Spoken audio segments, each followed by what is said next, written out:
Bismillah, elhamdülillah, ve salatu ve selamu ala Resulillah. Musulman doğanlarımız nakolka barada bir neçe sorular urudypdyrlar. Dinimizde nakolkan ýagdaýy nähilek, bolýarmy, bolanokmy? Eger elinde nakolka bolsa, şol kişiniň namazy nähilek bolýar diýip bir neçe sorular urudypdyrlar. Dinimizde musulman doğanlar tenine nakolka çektirmek erkek ýa-da zenan bolsun tapawudy ýok, haramdyr. Ulu günahlardan hasaplanýar. Tenine nakolka çektirmek ya da başkasına nakolka çekip vermek haramdır, tapawudy ýok.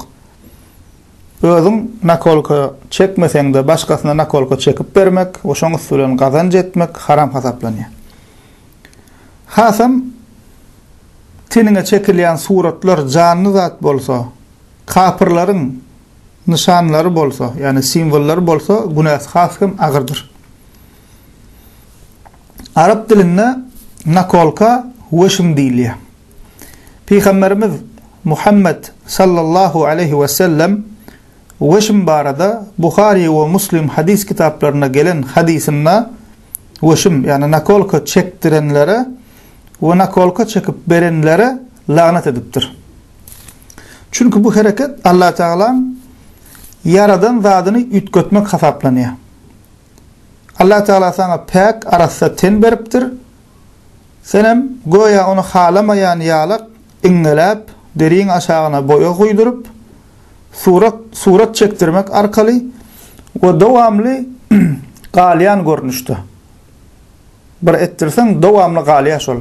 Şu görnüşde ütködýän.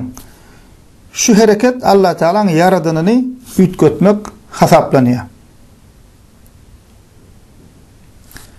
Ve köplenç şu hareketi ahlaki pes kişilerde köp görýäs. Hatta onlar zindonlarda yatıp gelen cinayetçi kişilerde görülürdi şu nakolkalar.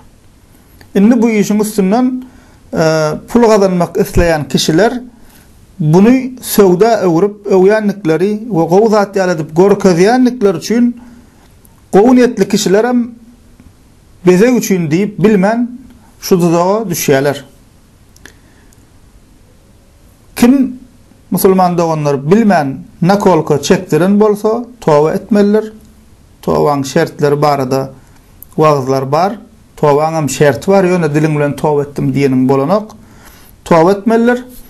Eger saglyga ziýan bermän şol nakolkany aýryp bolsa aýyrtmalylar.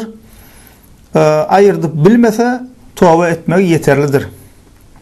Deriň aşagyna iňelep soňra boýa goýulan nakolkalar tärete päsgel däldir. Eger aýyrdyp başarmasa şonu bir kişi elinde şol galsa täretine päsgel däl. Eger nakolka canly zadyň şekli bolsa namaz kıljak wagt şoň üstüni örtmeli. Şoň üstüni örtmelidir. We zenan doğanlarımız isleseler zinet üçin, beze üçin hınadan şekil çektirip bilerler. Bu halallar ve sağlığa ziyanı yoktur ve qadağan edilen nakolkadan on hükmüne girmeye. Velhamdülillahi Rabbil alemin.